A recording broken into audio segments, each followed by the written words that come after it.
नमस्कार मंडळी. आज आमच्या इथं तावशी या गावामध्ये काल श्री संतराज महाराजांचा सोहळा मुक्कामी होता. आम्ही ग्रामस्थांनी सुंदर अशी सेवा या ठिकाणी केली, सुंदर या ठिकाणी सेवा केली.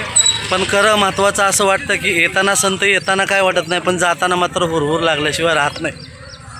असो, आणि महत्त्वाचं उत्तरोत्तर काळामध्ये हा सोहळा वाढतच चाललेला आहे. आणि हा महिलांचा उत्साह जर बघितला तर असं वाटतं की आपणही केली पाहिजे वारी. बरोबर आहे. वारी करायचं म्हटलं तर महाराज एवढंच नाही, इथं एक भगवंताचं नामचिंतन जरी घ्यायचं म्हटलं तर अनेक जन्माचे पुण्य असावे लागते. राम म्हणता वाट चाली यज्ञ पाऊला पाऊली, म्हणजे इथं भगवंताचं नामचिंतन येण्यासाठी पुण्य असावं लागतं. आणि या ठिकाणी परिसरातल्या महिला, महत्त्वाचं म्हणजे परिसरातल्या महिला उत्साह पहा, इतक्या उत्साह आहे. आणि महत्त्वाचं सर्व घरातलं सर्व व्यवस्थित असताना आज या ठिकाणी आलेत. कसं आहे, सुखातून परमार्थ करणाऱ्याची संख्या थोडी आहे, दुःखातून परमार्थ करणाऱ्याची संख्या भरपूर आहे.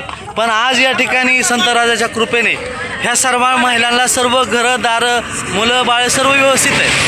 हे असताना या ठिकाणी आलेत. मला एकच विनंती करायची की आपापल्या परिसरातून थोडे दिवस राहिलेत आषाढी वारीला, आपापल्या परिसरातून आपापल्या संत मंडळींच्या वाऱ्यामध्ये या आणि आपल्या जीवनाचं सार्थक करा.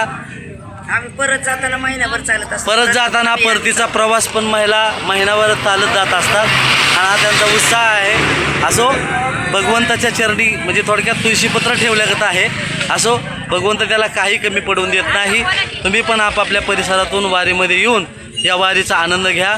रामकृष्ण हरी.